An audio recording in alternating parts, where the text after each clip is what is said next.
So hello friends, welcome back to my another blog. और आज हम करने वाले हैं अपनी थार का, ये देखिए, 1 ईयर रिव्यू। और 1 साल हो गए हमें गाड़ी चलाते चलाते, तो बताएंगे आपको कुछ इसकी कमियां और प्रोज एंड कॉन्स। तो शुरू करते हैं वीडियो। तो सबसे पहली कमी जो है वो है इसकी छत। ये आप छत देख सकते हैं, ये धूप में खड़े खड़े इतनी ज़्यादा गर्म हो जाती है कि इसकी कोई भी एसी काम नहीं करती है। कोई भी एसी इसको ठंडा होने में कम से कम, जब आप आधे घंटे तक ड्राइव करेंगे तभी ये गाड़ी गर्मी से रिकवर हो पाती है। पीछे वाले तो पागल ही हो जाते हैं। हालांकि एसी सिर्फ इसमें आगे है, देख सकते हैं आप, पीछे तो कोई एसी है नहीं। तो आप भले ना पागल हो, पर पीछे से बैठे होंगे वो तो गर्मी में पागल हो जाएंगे कुछ देर के लिए। दूसरा जो इसकी डिसएडवांटेज है वो इसकी स्टीयरिंग को कह सकते हैं। इसकी स्टीयरिंग, गाड़ी छोटी है उस हिसाब से इसकी स्टीयरिंग, गाड़ी छोटी और इसके जो पहिए बहुत बड़े बड़े हैं, तो स्टीयरिंग ये बहुत टाइट करती है। हाथ दर्द होने लगते हैं इसको काटने में, आप देख सकते हैं। ये मैं पूरी ताकत लगा रहा हूँ। बाकी जो इसके साथ की गाड़ियाँ आती हैं, क्रेटा वरना, वो सब बहुत हल्की करती हैं। एक यही है जो इतनी भारी ट्रक जैसी इसकी हैंडल है। और तीसरे डिसएडवांटेज की बात करें तो इसका जो बैक कैमरा है नहीं, वो है ही नहीं इस गाड़ी में। और तीसरा डिसएडवांटेज यही है, इसमें कोई बैक कैमरा नहीं आता है। ये आप देख सकते हैं, हमने रिवर्स गियर डाल दिया है और कोई भी बैक कैमरा नहीं है इसमें। तो थोड़ी प्रॉब्लम होती है, पर जिसकी गाड़ी होती है उसे अंदाज़ा होता है, तो कोई दिक्कत नहीं होती। वैसे हमें तो कोई दिक्कत नहीं होती। बाकी इस रेंज की गाड़ियों में तो आते हैं, तो महिंद्रा को भी देना चाहिए। चौथी इसकी डिसएडवांटेज हम कहें तो ये जो इसकी ये छोटा सा सामान रखने की जगह है, इसमें कोई भी सामान नहीं आता है, ना गाड़ी के कागज़, और आप सिर्फ इस पे 1-2 फ़ोन ही रख सकते हैं और इसके अलावा तो कुछ नहीं। पांचवी डिसएडवांटेज की बात करें तो इसकी हम सीट को बोल सकते हैं। हम पीछे जाने में अगर आप फैमिली के साथ हैं तो दिक्कत होगी आपको, बार बार सीट आपको बाहर करनी पड़ेगी, फोल्ड करनी पड़ेगी, अंदर जाने में दिक्कत होती है। पीछे भी ज़्यादा जगह नहीं है, आप देख सकते हैं, और डिग्गी में भी सामान रखने की ज़्यादा जगह नहीं है। और नंबर से इसके डिसएडवांटेज बताएंगे तो ये नंबर 15-20 तक पहुंच जाएगा। और इसके स्पीकर भी जब फुल वॉल्यूम कर लें तो फटने से लगते हैं। और जो आप ये शीशा देख रहे हैं, ये बैक मिरर, ये भी किसी काम का नहीं है, क्योंकि जो थोड़ा बहुत दिखाई भी देता है पीछे का, तो वो आप देख सकते हैं। ये टायर जो थोड़ी बहुत जगह बचती है वो ये टायर छेक देता है, तो पीछे सही से दिखाई नहीं देता। तो आपको पीछे अंदाजे से ही बैक करनी पड़ती है, पहले से ही सराउंडिंग चेक कर लीजिए उतर के, तब ज़्यादा सही रहेगा। गाड़ी के एडवांटेज की बात करें तो एडवांटेज भी काफ़ी सारे हैं। जैसे कि आप ये देख सकते हैं, ये जो इसकी फाइबर बॉडी है, ये पूरी गाड़ी में चारों तरफ है। और शायद ही आपकी गाड़ी का जो छोटे मोटे एक्सीडेंट होते रहते हैं, गाड़ी इधर उधर छूती है, तो बहुत काम आते हैं ये। काफ़ी बार मेरी गाड़ी छू चुकी है इधर उधर, तो इनकी वजह से हमेशा गाड़ी सेफ रहती है, ये देख सकते हैं आप। और ये जो आपको मैंने फेयरिंग दिखाई, ये शायद ही किसी और गाड़ी में नहीं मिलती है, ना स्कॉर्पियो में और किसी भी इस सेगमेंट में तो नहीं मिलती है। तो ये बहुत काम के हैं, तो एक ये इसके एडवांटेज है। एक एडवांटेज ये भी है इसकी कि आप स्कॉर्पियो और स्कॉर्पियो एन इन बड़ी गाड़ियों से कंपेयर करें तो आप इसको डेली लेके चल सकते हैं, डेली बेसिस में यूज़ कर सकते हैं। इससे पहले मेरे पास स्कॉर्पियो थी, तो वो इतनी बड़ी है कि हम उसको डेली लेके चल नहीं पाते थे, बहुत वो लगता था उसको निकालने में।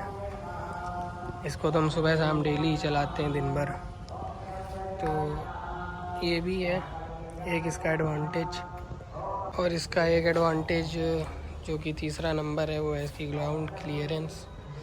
आप देख सकते हैं टायर इसके इतने गंदे हैं, जहाँ हम रहते हैं वहाँ ऐसा ही माहौल है, रोडे वोडे बनी नहीं है, तो बहुत काम आती है ये, कभी फंसती नहीं है।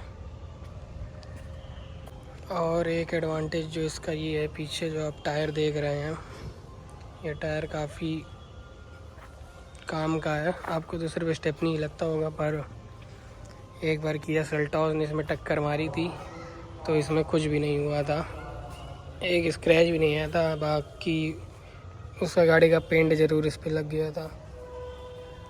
पहाड़ों की बात करें तो पहाड़ों में हम इसको लेके गए थे 4 धाम, तो पूरा पहाड़ी है और वहाँ बहुत अच्छी चली, जैसा कि उसका नाम ही है थार, तो पहाड़ों के लिए ही है। तो पहाड़ों में तो परफॉर्मेंस इसकी बहुत अच्छी है। माइलेज, वहाँ माइलेज भी ठीक ठाक ही था, 11-12 का माइलेज, और हम क्या ही एक्सपेक्ट कर सकते हैं थार से। 2200 सीसी का इंजन है, 4x4 है। वहाँ तो हमें 4x4 लगाने की कोई ज़रूरत पड़ी नहीं थी, पर ठीक है 4x4।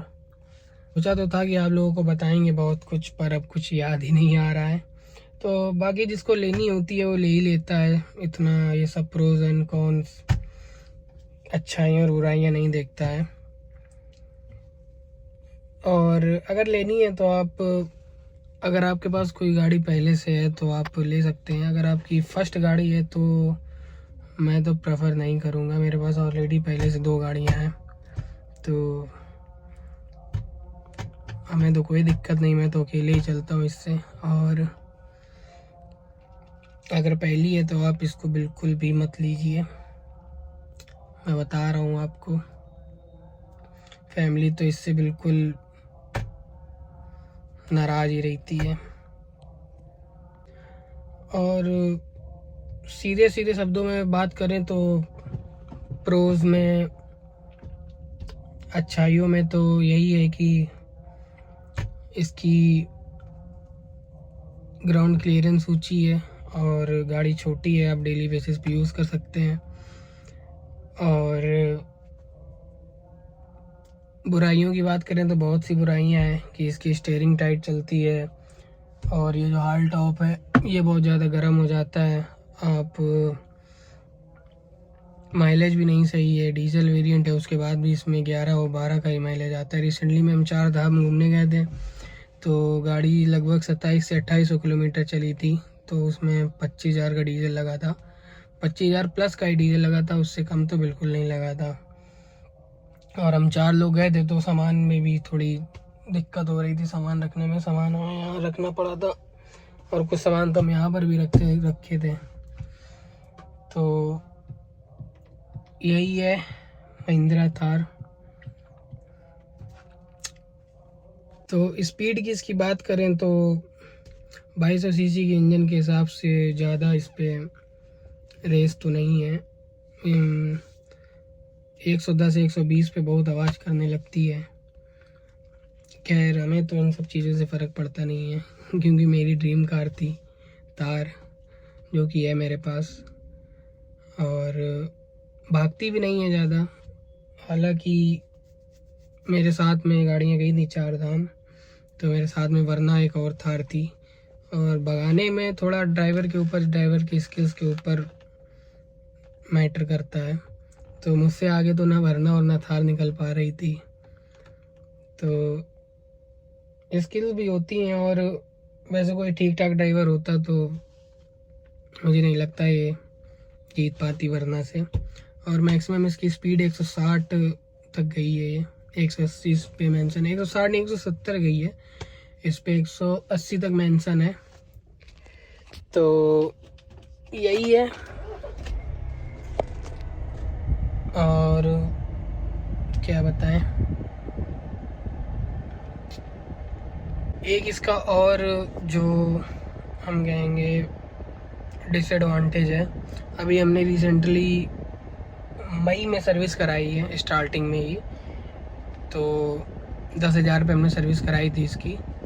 तो वहाँ पे जो यूरिया था हमने फुल कराया था। गाड़ी अभी मेरी चल चुकी है 4 महीनों में 8,584, मतलब टोटल 18,000 चल चुकी है। उस सर्विस के बाद 8,500 चल चुकी है।